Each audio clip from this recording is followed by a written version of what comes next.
the appearance of novel forms in the fossil record, what we call explosive phases of evolution. And this is a talk I prepared for a symposium a year or two ago about particularly focusing on Cambrian evolutionary conventions. We can get it.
Okay, there we go.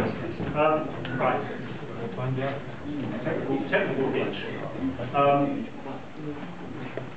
Yes, so I'm going to look a little bit at the Cambrian evolutionary explosion, and this is a problem which I think interests many people here, and which is one of those things which is continually evolving over the last few years.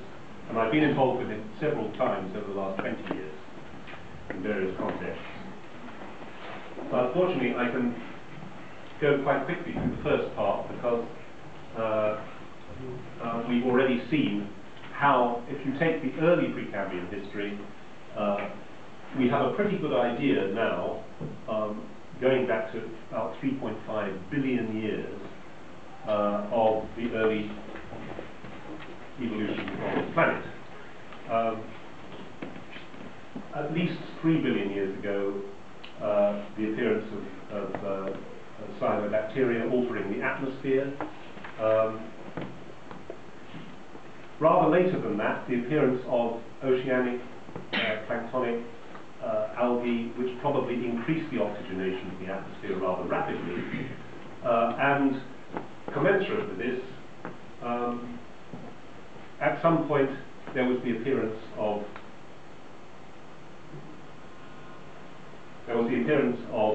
single-cell. Up to now we've had autotrophs only, making their own nourishment by using the sun's energy, and at some point the appearance of single-celled organisms like this one, which were heterotrophs, which fed on the activities of the autotrophs. We can speed through this a little bit. And at about 1.3, Nick Butterfield is right, about 1.3 billion years, the appearance of the first sexually differentiated organisms, which of course will increase the pace of evolution and allow for more variation. And then we've arrived again at the Ediacaran animals,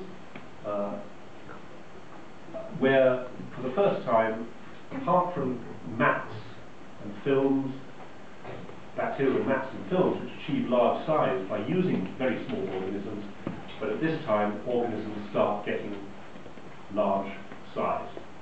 There's the scale. We go from microns to millimeters and then to centimeters in a relatively short period of time. Now, when the Ediacaran fauna was first discovered, people thought that they had found another of Darwin's series of intermediate forms. It was the answer to all the problems of evolution, because fossils underlying the Cambrian, well, where would you look for ancestors but in the fossils of the latest Precambrian, and here they were. Famously, of course, in Australia, or first, of course, found in the UK, but famously found and diverse in Australia, and now practically global in their occurrence, including, of course, here in China.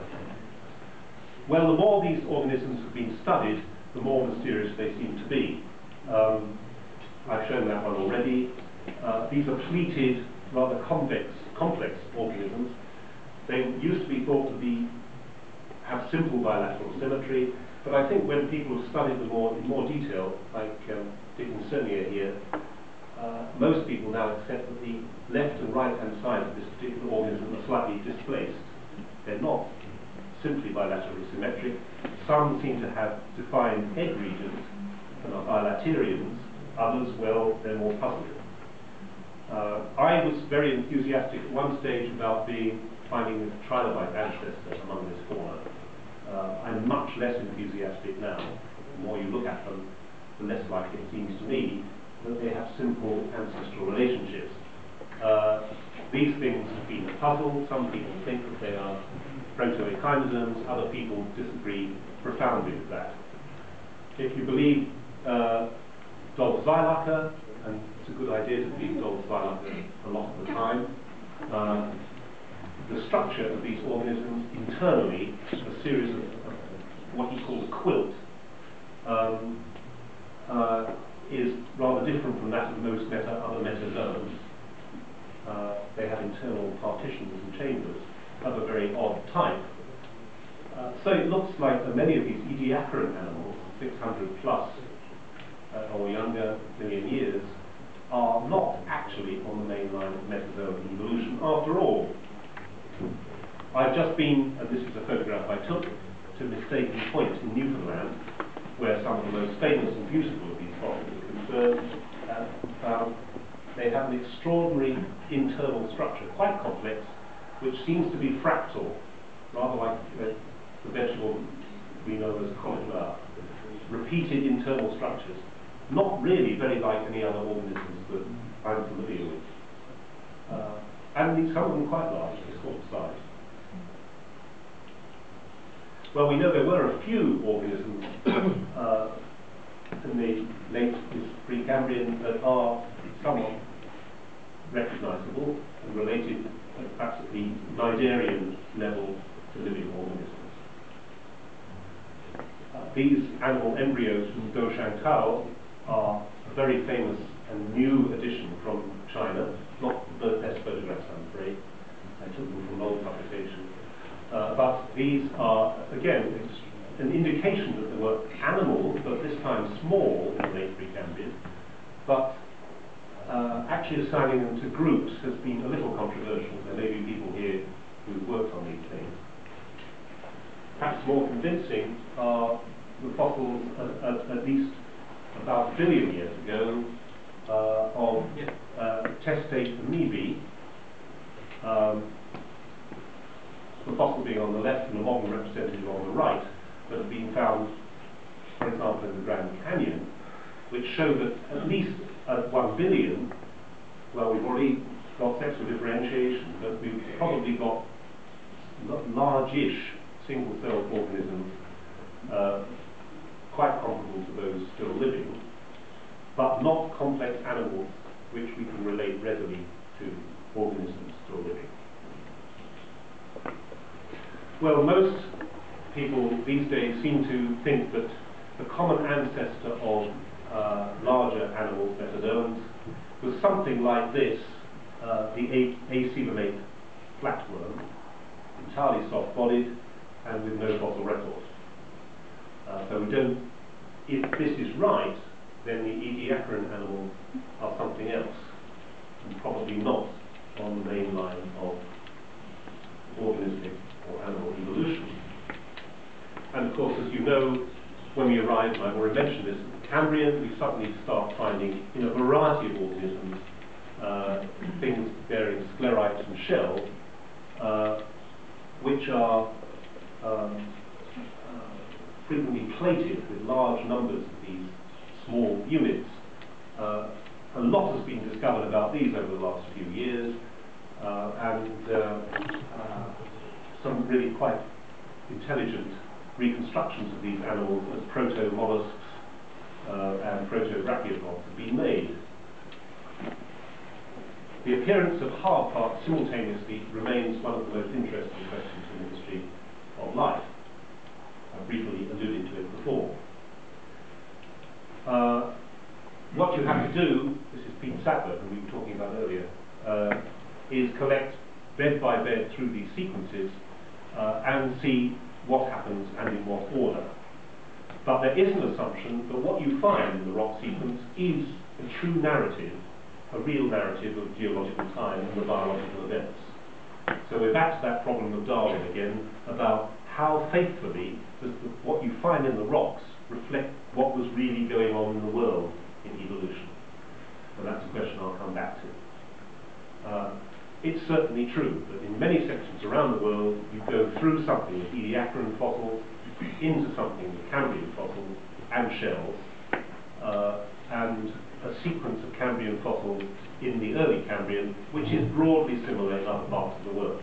Usually appearing with trace fossils, before those small shelly fossils, and then somewhat younger, the appearance of complex body fossils like trilobites. But right from the first, when the first shells appear, there are organisms which can be assigned to living phyla, the major groups of organisms still living. And then, very famously, we go into the slightly higher part of the Cambrian, and we find a fantastic diversity of organisms. The most famous, perhaps, and the first to describe in detail, are the fossils of the Burgess Shale, on which my old Professor Whittington, who will be known to many of you here, spent a large part of his life working. This is one of the animals he studied in detail, called Marella. And what's noticeable by the time you've arrived at the Burgess Shale is that there's a whole host of organisms that are certainly arthropods, or belong to other living phyla, together with a whole lot of rather puzzling animals that cause people a lot of consternation, a lot of worry about what they were related to. And this has led to a series of controversies over the years, which I'll very briefly review. First thing to say is the Burgess Shale obviously has a variety of arthropods, many different types, including, well, this was disputed as an arthropod, but I think most people accept it as an arthropod. Anomalocaris, which most people, or many people, interpret as a predator. That's the giant of them, some of them are this big. And you can find guts of some of these organisms with, for example, trilobite fragments in. So what we have here, no question, already after the earliest Cambrian anyway, is an ecosystem with predators and preying upon scavengers, probably plankton, certainly benthos, and organisms, arthropods particularly, are doing a number of the jobs that they do in recent oceans. In other words, we have something we can think of as an ecosystem rather like the one we're in today. The problem of the interpretation of the weird or stranger animals is one that's excited quite a lot of attention in the literature and achieved very wide prominence. Some of you may know a book by Stephen Jay Gould called Wonderful Life, which was a worldwide bestseller. Steve chose to emphasize the peculiarities of the organisms in question, like, for example, weird mouth parts and apparent absence of thoracic limbs of this thing, Anomalocaris. And his view of life was that at the Cambrian, it was a time of great evolutionary experimentation, and that some of these organisms were so strange and so distinctive that they might have been regarded as phyla in their own right. Or, if you want to put it another way, the way he put it was that the shape of life was like a Christmas tree, with more branches at the base than came through to the present, like a tree with a bushy base. And that idea achieved a lot of popularity for a while. However, I think it's true to say that it's not so popular now. There's some interesting facts about these very early faunas. This is an organism called Naroya, which is well known here in China.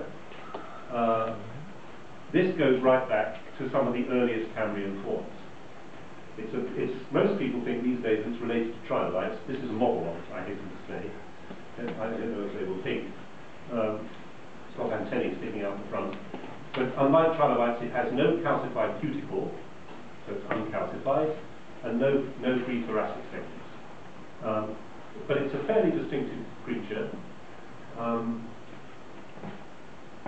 If you go back to its early occurrence around the world, that's a reconstruction of the world in Cambrian time. It's found in a number of different continents. It's found in North America, it's found in China, and it's found in Europe. In other words, it's practically global in distribution. But the continents, you'll see, are all dispersed at this time into different parts of the world. So either this particular animal was able to get around extremely well, or it has an earlier history dating back to an earlier phase when the continents were not so dispersed, which actually happened in the late Precambrian. And that provides at least with a hint from biogeographic grounds that there may be more history to some of these organisms than is revealed by the fossil record. Naroya is related to the trilobites. And the trilobites, which I've already said, the first calcified arthropods, have the best fossil record of any because of the calcification.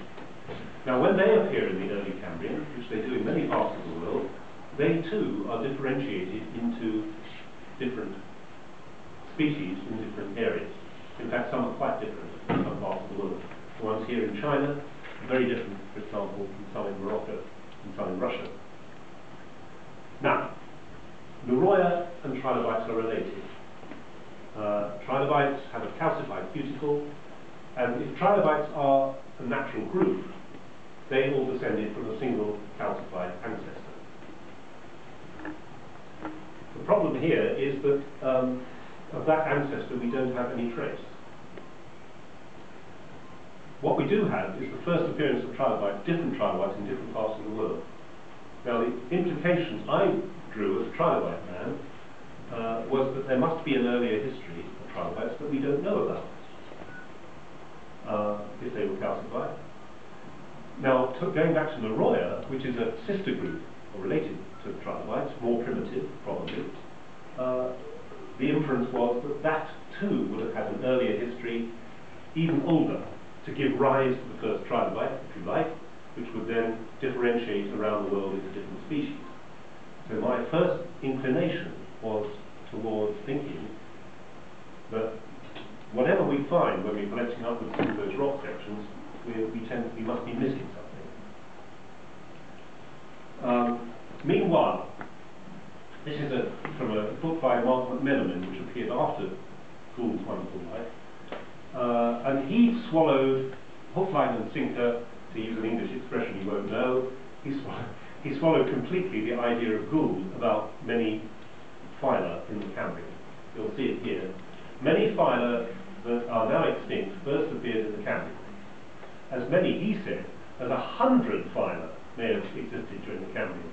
That's 3 times the present number, if you like. Now that would imply an enormous increase in designs, available designs in the Cambrian, compared with what we have now. So that is the Gould view taken to its extreme, if you like. Now about this time, when I'm talking about the late end of the 80s and 90s, 1990s, what had not been done, the Burgess Shale animals have been redescribed by Harry Whittington and I think his colleagues. What had not been done was an attempt to do a cladistic analysis of the Burgess Shale animals in relation to the living fauna. And that was where I came, my friend and colleague Derek Briggs and others came into the picture with regard to the arthropods, the most diverse element of these faunas. The second thing that happened was that people were looking rather more hard at some of the so-called weird wonders, the 100 phyla of the Cambrian, than they had previously. Here's the most famous example. An animal from Burgess Shale called Hallucigenia was described by my colleague Simon Conway-Morris as reconstructed looking like this. This is actually a diorama that was in the Smithsonian Institution in Washington on public display. and it shows this animal walking around on these little spikes with this strange gut sticking up in the air. At the time, Simon, whatever he says now, but at the time he subscribed to the view that this was a strange phylum, some sort of unknown organism, an evolutionary experiment. But of course, time moves on, this animal was re-examined, and this animal, this one, which was the original reconstruction, became this one. It was, in other words, the original one was upside down. What were the legs became spikes on the back, and the wiggly bits on the back, a second series of them were found by Lars Ramsgaard and his colleagues, and they became legs. And that's a more, it's still a funny animal, but that's a more sensible reconstruction. Time, of course, and further knowledge often behaves like this. And the point is that this was then compared quite readily to an animal called Aishia from the Burgess Shale, which you will see has little annulations all the way along its body, and along the legs, and little claws. Hopefully you can see those at the back. Just paired claws along the legs. And people that study these things recognize that this, and strange anterior appendages, recognize that this was an onychophorus, a velvet worm, which has a living relative I've already shown you. One of the animals I visited in New Zealand. Or to put it in short, we started with a new phylum. We finished up with a very interesting extinct relative of something still living. In other words, it's not a new phylum at all.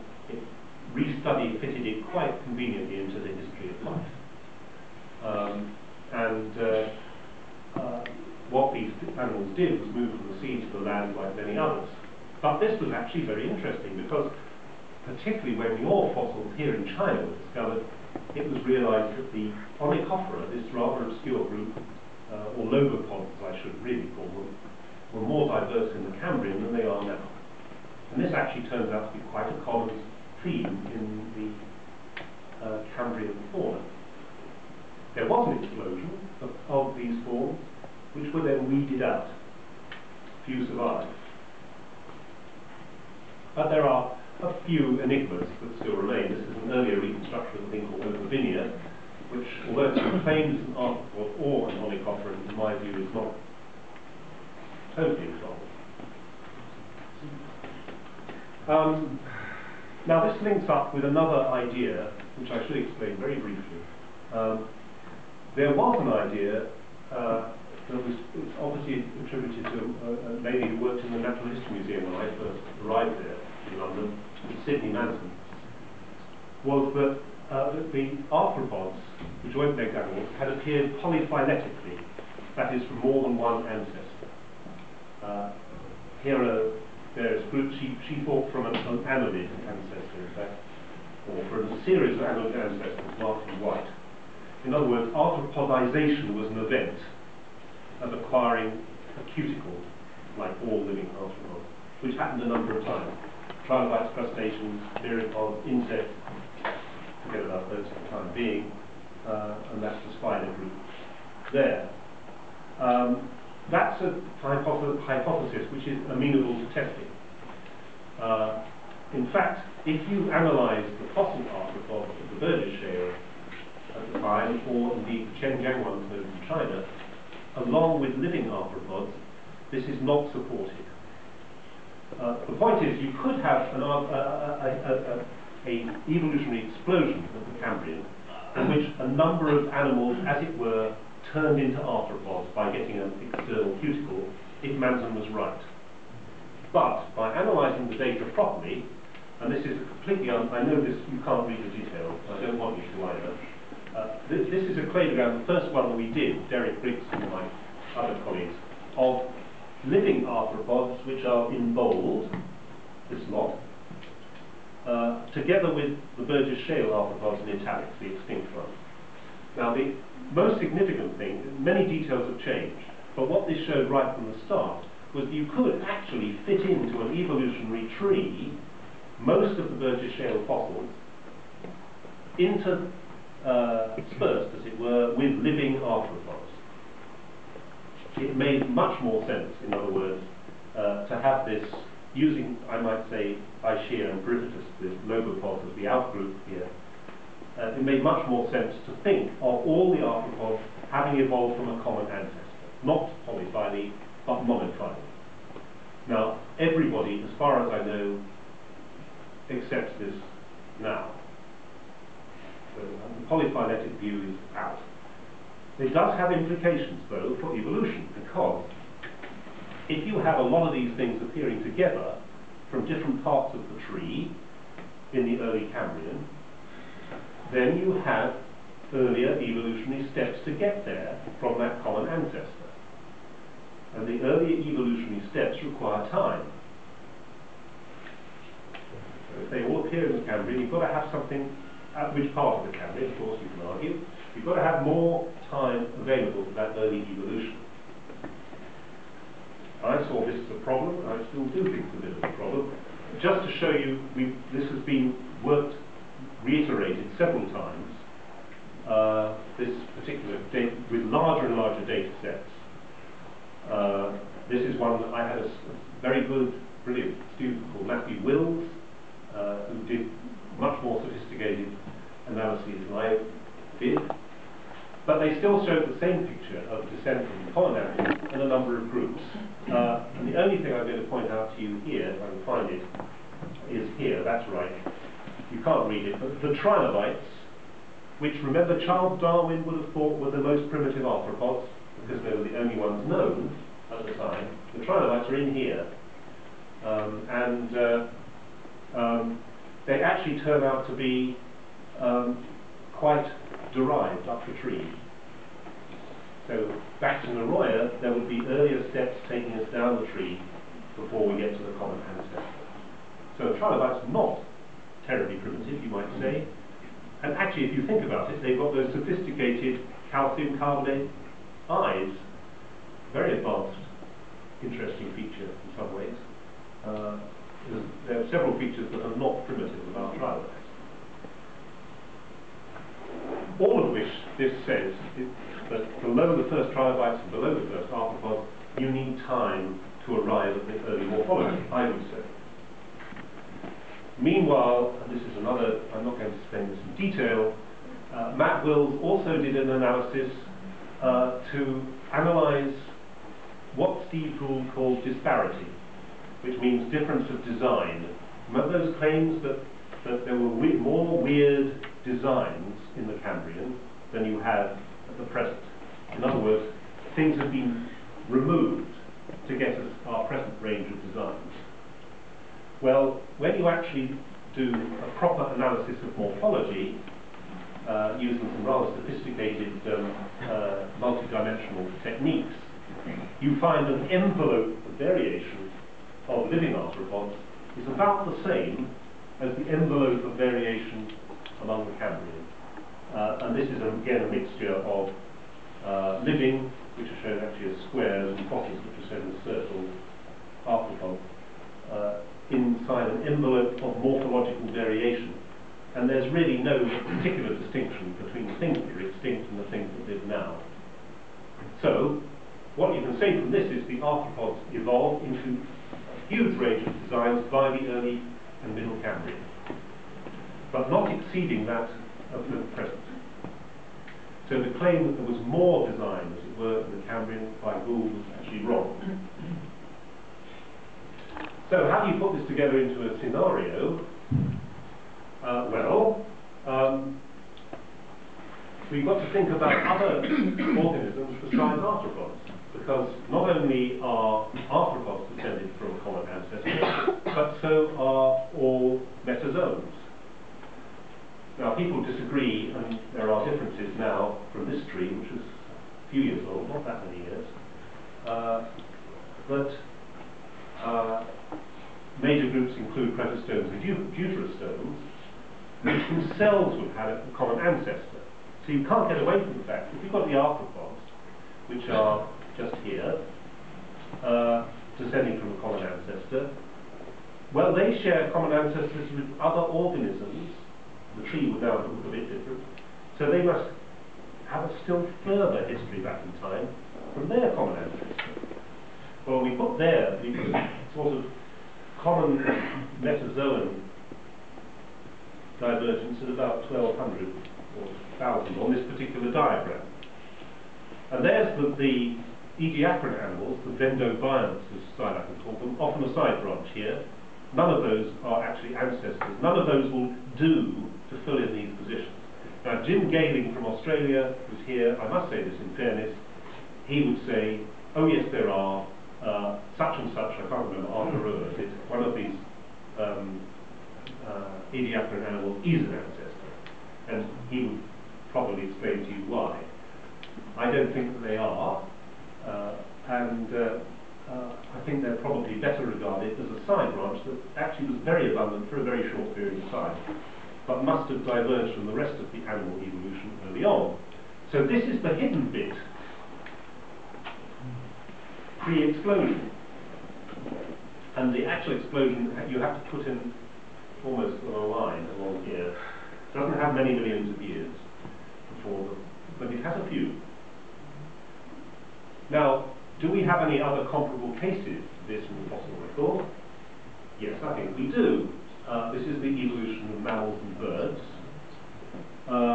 Now, if you look at the fossil record of mammals and birds, and following on from what I was talking about earlier, most people would say, well, the mammals and birds got going and radiated after the extinction of the dinosaurs. In fact, I just said that myself about half an hour ago, 3/4 of an hour ago. But when they appear post-KT, they are already present in some variety. And the cladogram of their relationships indicates that they too had an earlier history going back into the Mesozoic, which is very poorly represented by fossils. Actually, more are turning up since this diagram was compiled. And the same applies to birds. Modern birds are very diverse. They go back to the early Paleocene, many of them. Archaeopteryx, of course, is way down here, the first bird, still the first bird. There are a few sparse fossils in the Cretaceous of some groups, but most of them appear only in the Tertiary. But they had an earlier evolutionary history that seems to go back into the Mesozoic. In other words, there maybe lots of groups had some kind of hidden history, early history, which is not well preserved in the fossil record. Maybe. I showed you other examples from the Silurian fauna that Derek Siviter and I have been working on, just to show that peculiar organisms are not necessarily confined to the Cambrian. This is one of their first ones. I should very briefly explain. These are virtual fossils. They are found inside nodules and reconstructed by taking lots and lots of tiny slices and putting them together on a computer. But they're the best preserved of any soft-bodied organism. Better than the Burgess shell, better than anything. We've got every hair. This is a tiny worm, about that long. Every hair on the body. This has been controversial, but according to Derek, this is an Aplacoperan mollusk, which is significant because it's the first and only fossil Aplacoperan mollusk. This is a mollusk of small size with no shell, and most zoologists think that it is the most primitive kind of mollusk. It has no fossil record until this thing turned up. But you would say there must have been Aplacoperan mollusks all the way back. Now, mollusks, remember, are one of the first things to appear in the Cambrian with the small shelly fossils. There are helicoid and clam-like mollusks. There must have been Aplacoperan all the way back to the lower Cambrian. Have to be. This is the sister group of the whole group. Has to go back still further. And here's fossil proof suddenly turning up of about a point about a third of the way up in that history. So there are hidden histories which can be revealed if you find the right mythologies. That's a living Aplacoperan mollusk there, just to show you something comparable. I've shown you that one already, I won't mention it again, but this is a funny arthropod appearing in the Silurian, not the Cambrian, in the Silurian. Together with, now you don't get a much funnier arthropod than that, but it's actually a sea spider belonging to a group which is still living, very specialised, and it can almost be, according to my sea spider friend, it can almost be put in a living genus. And this is back in the Silurian, so it's come through two mass extinct, more than two, depends how you grade them, 2 to 4 mass extinction events through to the present, all the way from the Silurian. So this is part of a record of things going further and further back in time. Apocophorans, very specialised organisms like sea spiders. This, even in the Nanjing, this would be hard to preserve. It's fantastic find. And nice, strange relatives, possibly of Naroya. This is one I did with Derek quite recently. That's what it looks like from the underside, and they're all, of course, we colour up the limbs artificially, if you were wondering. But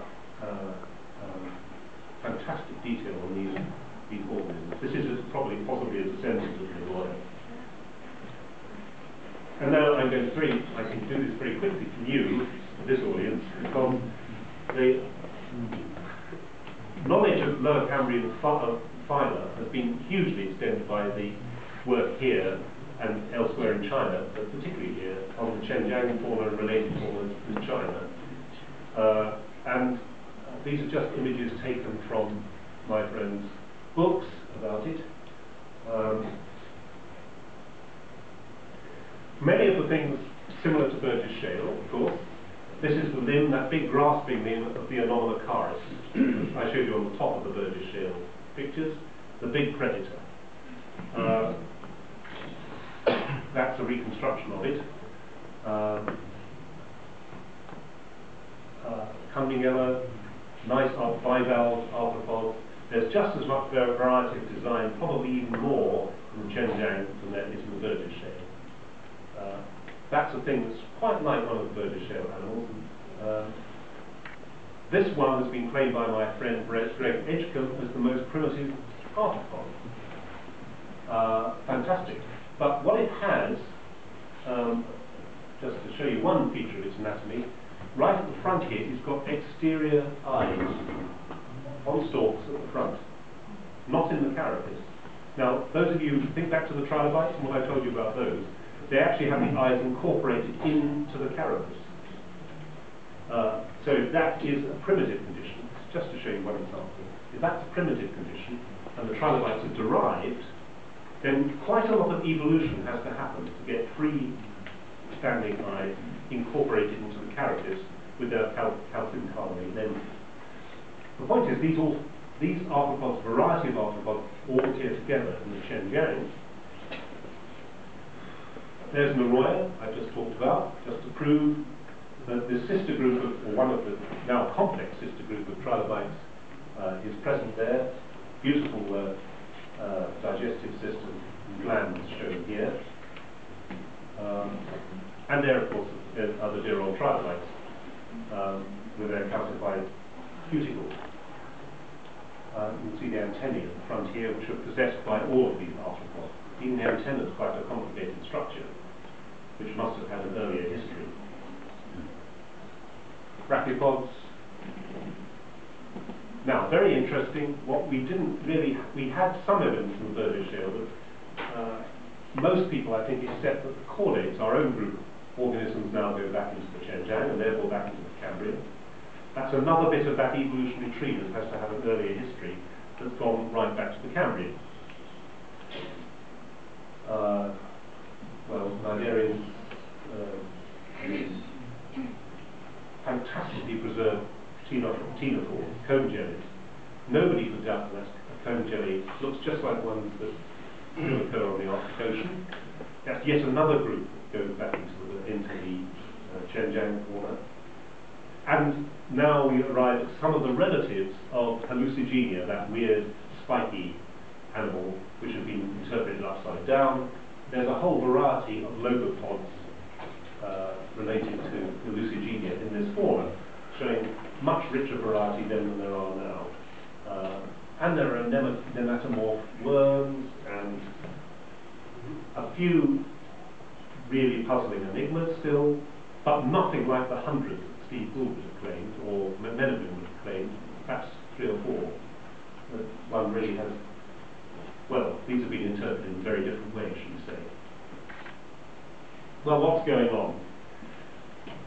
If what I've said is right, we've got this variety of organisms going right back to the early Cambrian, lower Cambrian. Remember, the Burgess shows Middle Cambrian. Nanjing and another fauna I'm not going to talk about in Greenland, the lower Cambrian, and there are other lower Cambrian faunas. I've just looked at one in Australia, Emu Bay Shale, quite like Nanjing in some ways. Well, if you accept what I've said about arthropods being monophyletic, and the other groups of organisms also descending from a common ancestor, we have to have something older than these faunas to produce these derived morphologies. So why don't we find them in the late Precambrian as fossils? Now, this is the explanation I gave a few years ago, which is that the thing that happened in the Cambrian was not so much novelty appearing as size increasing. There's some evidence for this. I've already showed you the apicophorant mollusk, the most primitive mollusk, which is very small, no shell. The sister group of the arthropods includes a number of very small organisms, including this one, whoops, not that one, this one, the tardigrades, which are tiny, very, very small organisms. In fact, if you go through the phyla, a lot of the sister groups, the most primitive members of the groups, are quite small, or very small. So maybe these missing ancestors, if I can put it that way, were very small. And the Cambrian, as well as being a hard path event, was an increase in size event for these organisms. Well, it's one possibility. But it may not be right. I can offer you some kind of support for that on the idea that, well, I talked about apicophora already, but the most abundant marine organisms today are tiny crustaceans called copepods, mostly about the size of my fingernail or smaller, and they are so numerous in species and numbers that they're enormously abundant. But they're known from precisely 2 fossils, this whole group of arthropods, because they have such a low fossilization potential.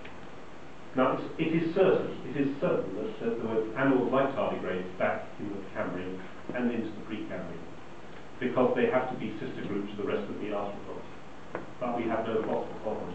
Actually, that's not true. Since somebody brought my attention to one fossil from the Devonian of Russia.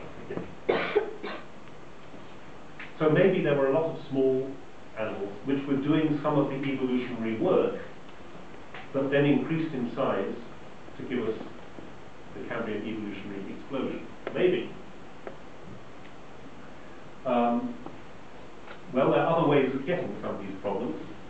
Recently, molecular work, as you will all know, has become much more prominent, which has resulted in reinterpretation of the relationships of some organisms. An idea that Manton, who I mentioned earlier, would have found unfashionable, was that insects and crustaceans descended from a common ancestor. Molecular work makes this now, I was skeptical at first, but I now believe this to be the case. We don't have to look for Cambrian insects.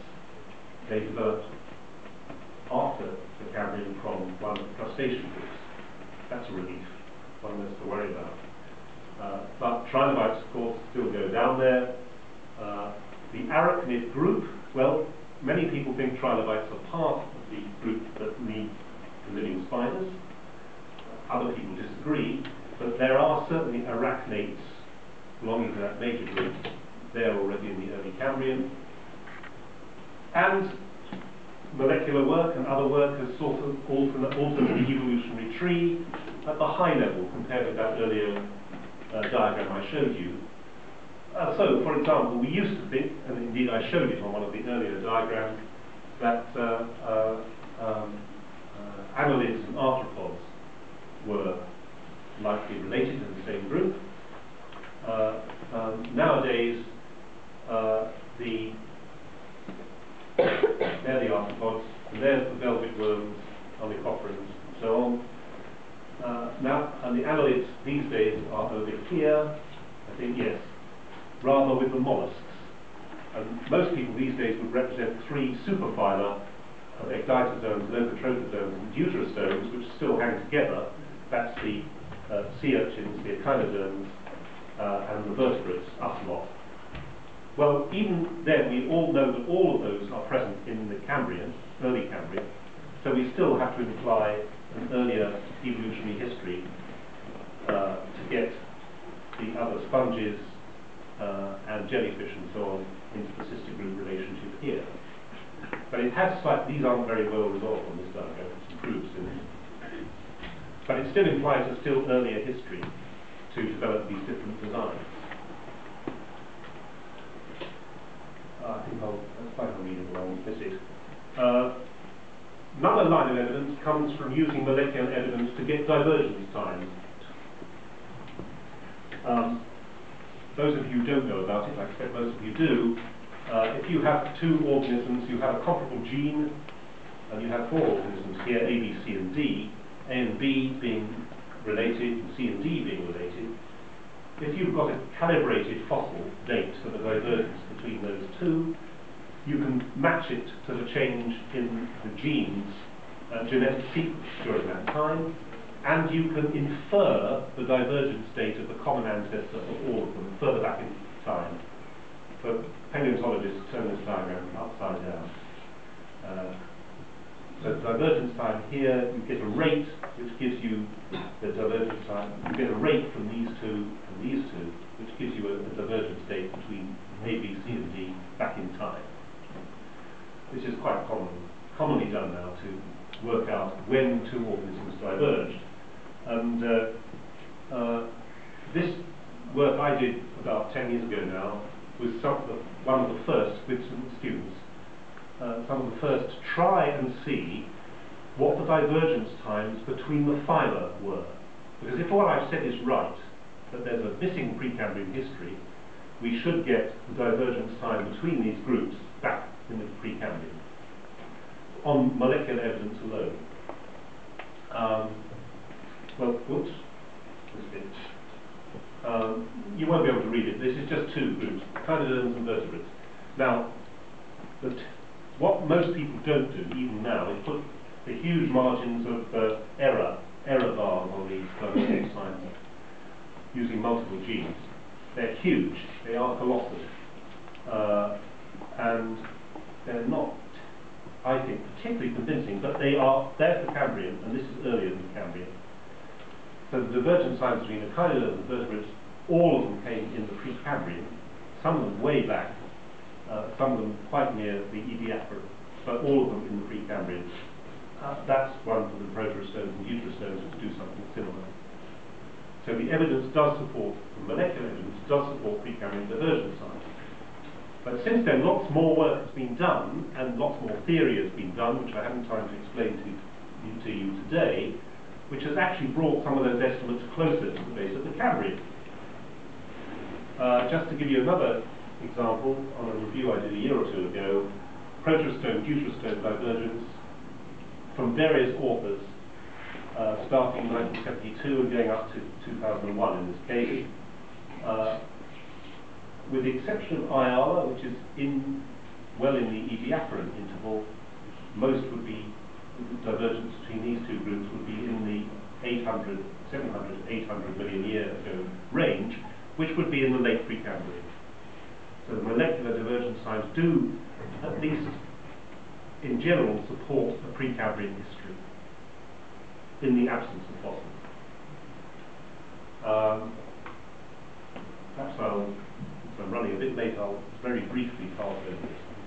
I won't do that. Well, the latest dates that I mentioned seem to have moved onto the upper edge rather than the lower edge of these divergence lines. So I've redrawn the diagram here, leaving out the Ediacaran animals, but showing most of the modern phyla at the top. There's the base of the Cambrian, and there's the phylogenetic trees. At most, you should have metazoans below B, would now be the Ediacaran, below the Ediacaran. But I'm still looking for the evidence of these joins here in rocks earlier than the Nanjing. The fossils ought to be there, but we haven't yet found them. If we do, it will show that the evolution wasn't as explosive as the fossil record would tell us.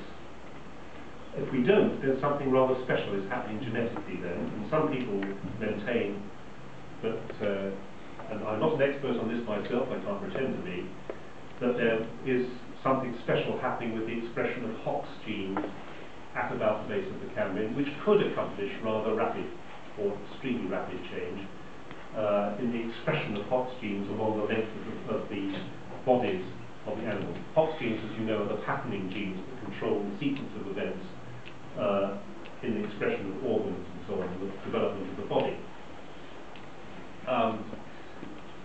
And almost all organisms have Hox genes expressed along the length of the body in similar order.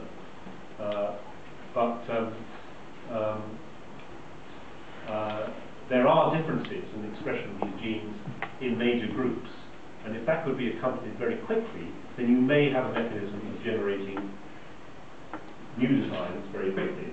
But actually, ingenious though this stuff is, it doesn't, to my mind, solve the simple questions I set out at the outset about the ancestry of trilobites and their relatives.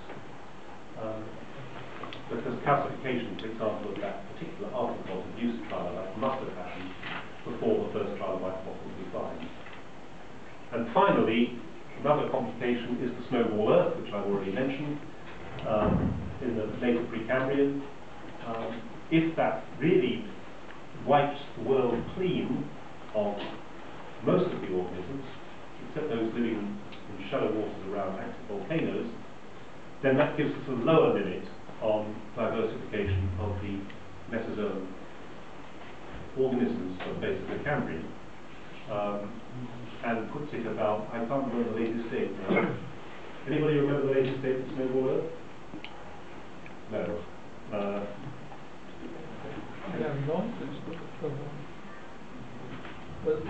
Was a Marino? Yes. Yeah. Yes. 750, is it? Something like that? 635. 630, yeah. 635, Yeah. thank you very much. Sometimes you get memory lapse. 635. 635, which would give us about just under 100 million years, or about 100 million years, to generate all these designs, these animal designs, and would not be inconsistent with the latest molecular tree. Now, so the question I want to leave you with is that enough time? Is 100 million years, or something less than 100 million years, enough to do all that evolutionary work from the first common ancestor of all metazoans to the animals that we see at the base, say, the Nanjing forms? And one of the things you can do in China, well, you've already done it, of course, to a large degree, is to attempt to find, because China seems to have a fantastic ability to yield the fossils that everyone's looking for, is to attempt to find some of these missing tardigrades, aplacopterans and so on in the latest Precambrian, because I'm still convinced that they're there somewhere. Thank you.